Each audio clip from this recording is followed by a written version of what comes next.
Hello student, good morning to all of you. पिछले class में हम लोग जुलाई 1830 ईस्वी की घटना को समझे थे और अगले क्लास में हम लोग समझने वाले थे कि जुलाई 1830 ईस्वी की क्रांति के प्रभाव समझेंगे। तो चलिए अब आगे की ओर बढ़ते हैं और देखिए,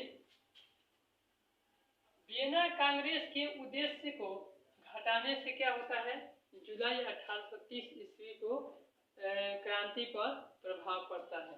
और दूसरा है, फ्रांसीसी क्रांति के सिद्धांतों का पुनः परिवर्तन करने से भी क्या होता है, जुलाई 1830 ईस्वी के क्रांति पर प्रभाव पड़ता है। और अगला है, संवैधानिक और राष्ट्रीयता का विकास यदि होता है फिर भी इस क्रांति पर प्रभाव पड़ता है।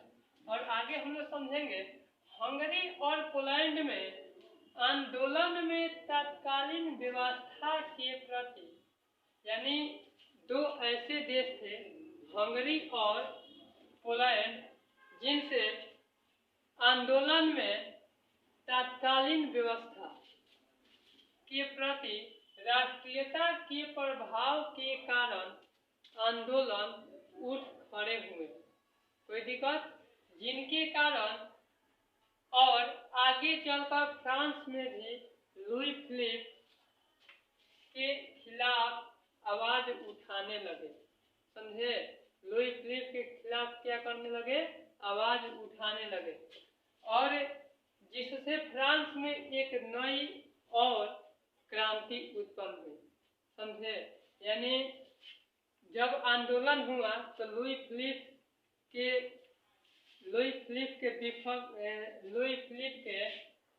खिलाफ भी आवाज उठाने लगे, जिनके कारण और एक नया आंदोलन की पृष्ठभूमि तैयार हो गई। और वो नया आंदोलन की जब पृष्ठभूमि तैयार हुआ तो 1848 ईस्वी में एक और क्रांति जगी और एक क्रांति हुआ 1848 ईस्वी में। तो ये आपके एग्जाम में प्रश्न हमेशा पूछ लिया जाता है कि 1848 ईस्वी की क्रांति का वर्णन करें। समझे, तो ये हमको उम्मीद है कि आप अच्छे तरीके से समझेंगे, क्योंकि ये पूछा जाता है, हमेशा डायरेक्ट पूछा जाएगा आपके एग्जाम में, तो अच्छे से समझिएगा और कॉपी पर उतार भी लेना है, क्योंकि ये महत्वपूर्ण क्वेश्चन है, वीवीआई क्वेश्चन है। लुई फिलिप एक महत्वाकांक्षी और उदारवादी शासक थे। कोई विद्यार्थी ने हमसे पूछा कि सर उदारवादी का मतलब नहीं समझ में आ रहा है, उग्रवाद का मतलब नहीं समझ में आ रहा है। तो देखिए, उदारवादी उसे कहा जाता है जिसमें यह एक ऐसी सिद्धांत है जिसमें सभी लोगों को समान रूप से स्वतंत्र रहने का अधिकार प्राप्त होता है। एक बार और बोल दें कि उदारवाद उसे कहा जाता है या एक ऐसी सिद्धांत है जिसमें सभी लोगों को, समझे, सभी लोगों को समान अधिकार प्राप्त हो, स्वतंत्र रहने का अधिकार प्राप्त हो, उसे ही क्या कहा जाता है, उदारवाद कहा जाता है। यानी लुई फिलिप क्या थे, स्वतंत्र आदमी थे। कोई दिक्कत, लुई फिलिप एक स्वतंत्र आदमी थे। और देखिए, उसने 1840 ईस्वी में गीजो नामक व्यक्ति को अपना प्रधानमंत्री बना दिया। कौन, लुई फिलिप ने 1840 ईस्वी में गीजो नामक व्यक्ति को क्या कर दिए, प्रधानमंत्री बना दिए। और गीजो फ्रांस में किसी भी सुधार का विरोधी था, यानी जो प्रधानमंत्री बने तो फ्रांस में कोई भी नई घटना होती थी उनके क्या थे, विरोधी थे। इसलिए इसके शासन काल में फ्रांस में भूखमरी और बेरोजगारी बढ़ने लगी। समझे, यानी जो ही इनका विरोध करने लगा, नए नए कामों का विरोध करने लगा, तभी क्या हुआ, भूखमरी और बेरोजगारी की समस्याएं उत्पन्न होने लगी, जिनके कारण जनता जिनके कारण जनता में 1848 ईस्वी में क्रांति शुरू कर दिया गया।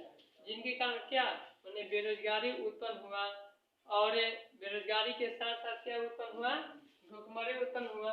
तो जनता में होड़ मचने लगा और जनता क्या करने लगे, जनता ने एक नई क्रांति का शुरुआत किए 1848 ईस्वी में। अतः क्या किए, लुई फिलिप को गद्दी छोड़कर भागना पड़ा।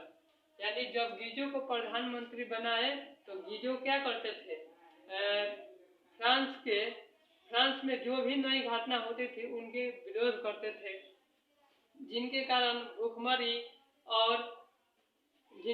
भूखमरी और बेरोजगारी की समस्याएं बढ़ती थी। और बढ़ने के कारण क्या हुआ, जनता जो लोग थे उनका विरोध करना शुरू कर दिए। तो अंततः क्या हुआ, लुई फिलिप को गद्दी छोड़कर भागना पड़ा और इस क्रांति को अन्य देश पर प्रभाव पड़ा, जैसे स्पेन, ऑस्ट्रिया, फ्रांस, अन्य देश पर प्रभाव पड़ा। अब आगे हम लोग समझेंगे इटली की एकीकरण। कोई विद्यार्थी हमसे पूछा कि सर एकीकरण का मतलब समझ में नहीं आ रहा है। तो एकीकरण का मतलब होता है कि दो या दो से अधिक, क्या विद्यार्थी, दो या दो से अधिक देश मिलकर एक नया रूप ले लेते हैं, उन्हीं को क्या कहा जाता है, एकीकरण कहा जाता है। अब देखिए, अब हम लोग समझेंगे इटली के एकीकरण, आगे समझेंगे जर्मनी का एकीकरण या अन्य देश के एकीकरण समझेंगे। तो चलिए बारी बारी करके समझते हैं। इटली का एकीकरण 19वीं शताब्दी में एक राजनैतिक और सामाजिक अभियान शुरू हुआ। 19वीं शताब्दी में इटली का एकीकरण एक राजनीतिक और सामाजिक अभियान शुरू किया गया, जिससे इटली प्रायद्वीपीय विभिन्न राज्यों को संगठित करके एक इतालवी राष्ट्र बना दिया गया। समझे, क्या किया गया, एक इतालवी राष्ट्र बना दिया गया। इसी घटना को हम लोग क्या कहते हैं, इटली का एकीकरण कहते हैं। कोई दिक्कत? इटली का एकीकरण 1815 ईस्वी में इटली पर नेपोलियन बोनापार्ट के राज के अंत पर होने वाले वियना सम्मेलन के साथ साथ आरंभ हुआ। कोई दिक्कत? यानी इटली के एकीकरण में 1815 ईस्वी में क्या हुआ, इटली पर नेपोलियन बोनापार्ट ने क्या किए, राज्य के अंत में वियना सम्मेलन के साथ आरंभ किया, जिनके कारण और 1870 ईस्वी में राजा विक्टर इमैनुएल के सेनाओं द्वारा रोम पर कब्जा कर लिए। समझे, क्या किए, रोम पर कब्जा कर लिए। अब आगे समझते हैं, इटली के एकीकरण में सबसे बड़ा बाधक ऑस्ट्रिया है। आपसे 1 नंबर के ये प्रश्न पूछ लिए जाते हैं कि इटली के एकीकरण में सबसे बड़ी बाधक किस देश का है? तो सबसे बड़ी बाधक ऑस्ट्रिया का माना जाता है। दूसरा है, सार्डिनिया पिडमोंट राज्य ने इटली के एकीकरण में अगुवाई की। इटली के एकीकरण में अगुवाई कौन किए थे? सार्डिनिया पिडमोंट के राज्य ने इटली का एकीकरण की अगुवाई किए थे। और तीसरा समझ लेते हैं, काउंट काबूल इटली की समस्या को अंतर्राष्ट्रीय समस्या बना दिए। यानी काउंट काबूल ने क्या कर दिए, इटली की समस्याएं जो थी उसको अंतर्राष्ट्रीय समस्या बना दिए। और आगे समझते हैं इटली के एकीकरण का श्रेय मेजनी, काउंट काबूल, गौरीबल्डी को दिया जाता है, जो आगे हम लोग बारी बारी करके पढ़ेंगे। और आपके एग्जाम में भी आता है कि इटली के एकीकरण में मेजनी का क्या योगदान था, इटली के एकीकरण में गौरीबल्डी का क्या योगदान था, इटली के एकीकरण में काउंट काबुल का क्या योगदान था। तो आगे हम लोग समझेंगे। आगे समझते हैं। इटली के एकीकरण का तलवार गौरीबल्डी को कहा जाता है। कोई दिक्कत? ये आपसे पूछा भी जाएगा, इटली के एकीकरण का तलवार किसे कहा जाता है, तो गौरीबल्डी को कहा जाता है। कोई दिक्कत? यंग इटली की स्थापना 1831 ईस्वी में जोसेफ मेजनी द्वारा किया गया था। तो आपसे 1 नंबर का प्रश्न यहाँ पर भी बनेगा, यंग इटली की स्थापना किनके द्वारा और कब किया गया, तो 1831 ईस्वी में जोसेफ मेजनी द्वारा किया गया था।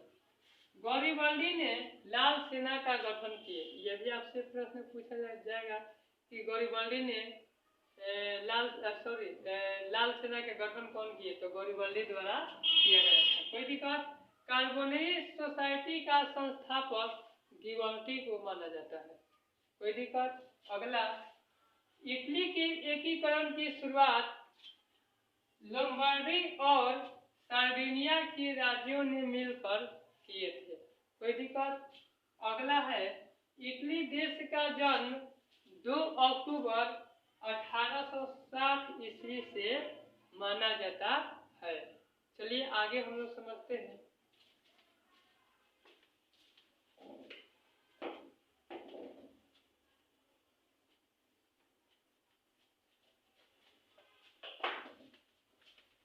आगे हम लोग विरासती समझते। देखिए, रोम को संयुक्त इटली की राजधानी 1871 ईस्वी में घोषित किया गया।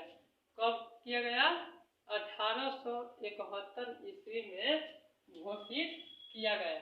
अगला है, यदि समाज में क्रांति लानी हो तो क्रांति का नेतृत्व नवयुवकों के हाथ में दे दी जाए। ये कथन मेजनी द्वारा दिया गया था। यानी उन्होंने बोले थे कि अगर समाज में अगर क्रांति लायक हो गए, तो समाज में क्रांति लायक हो गए तो ऊपर उसके नेतृत्व में नवयुवकों को दे दिया जाए। ये कथन सर्वप्रथम जोसेफ मेजनी ने दिए थे।